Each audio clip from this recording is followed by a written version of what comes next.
वो दौर याद रखिए जब हमें अपने घर पर अपने तिरंगे को लहराने की इजाज़त नहीं थी और इस मुल्क का एक बाशिंदा अकेले निकला इसको बदलने के लिए, और इस मुल्क के हर बाशिंदे को इस बात की इजाज़त मिले कि वो अपने घर में इस तिरंगे को जो है अपनी मर्ज़ी के तहत लहराए।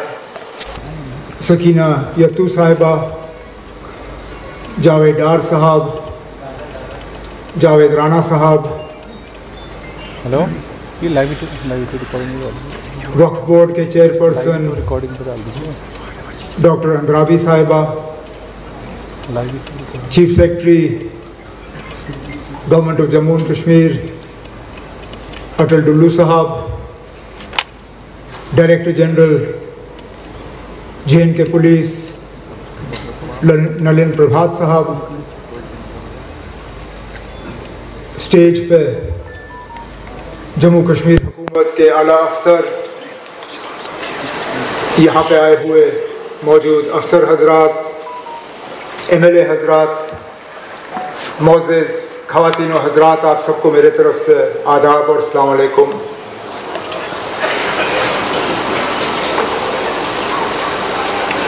अक्सर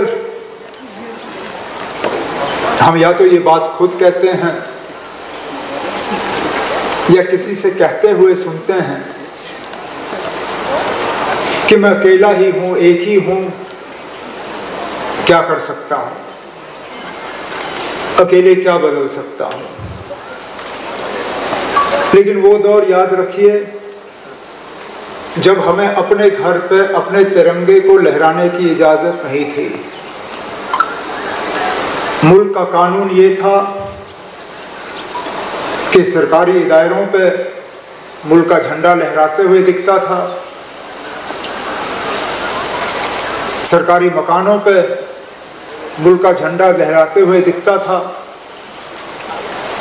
लेकिन अपने घरों पे, अपने दफ्तरों में, अपनी जगह हमें इस झंडे को लहराने की इजाज़त नहीं थी। और इस मुल्क का एक बाशिंदा अकेले निकला इसको बदलने के लिए।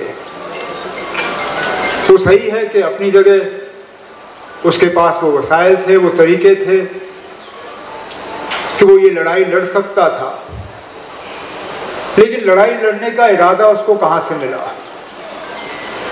वो अमेरिका पढ़ने गया था और वहाँ देखा आसपास उसके जो दोस्त थे अमेरिका के, उनके कमरों में उनके मुल्क के झंडे जो है वो नजर आते थे, लेकिन अपने कमरे में वो मुल्क का झंडा जो है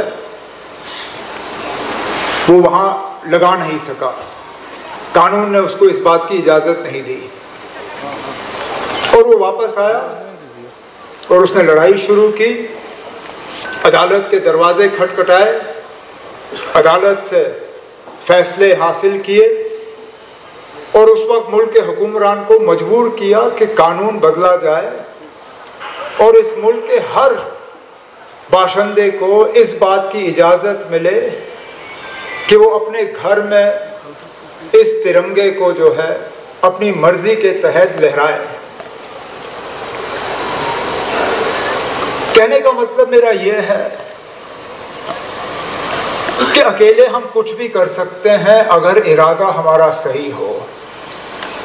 जिन लोगों ने इस झंडे के लिए, इस तिरंगे के लिए अपनी जान की कुर्बानी दी,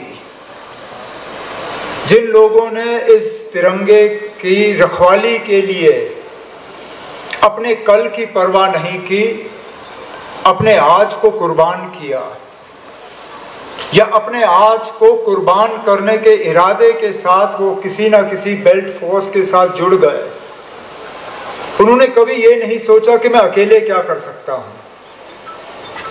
उन्होंने ये सोचा कि अकेले ही मैं काफ़ी हूँ इस तिरंगे, इस झंडे की रखवाली के लिए। और शायद अगर हम आज इतना ही ऐद करें, तय करें कि इस मुल्क के खातिर, इस मुल्क के झंडे के खातिर, इस मुल्क के भलाई के खातिर, ज़रूरी नहीं है कि हम सब मिलके कुछ करें, अकेले में भी हम में वो ताकत है कि हम इस झंडे की आन, इस झंडे की शान उसको रखें। तो इस उम्मीद के साथ तिरंगा, ये इस झंडे के साथ जो हमारा लगाव है, ये सिर्फ इन फंक्शनों तक ही मौजूद ना रहे। ये झंडा, ये हमारी पहचान है। इसकी हम गरिमा रखें, इज्जत रखें और इसको बुलंदियों तक पहुंचाने के लिए जिन लोगों ने कुर्बानियां दी, और कुर्बानियों को याद रखते हुए उनके कदमों में हम चलें। शायद यही इस प्रोग्राम का मकसद है और यही हमें आज ऐद करना चाहिए। मैं इस मौके पे आप सब जो यहाँ आए और जो तिरंगा यात्रा में आपने शमूलियत की, उसके लिए शुक्रिया करते हुए आपसे इजाज़त चाहता हूँ। जय हिंद, जय जम्मू कश्मीर।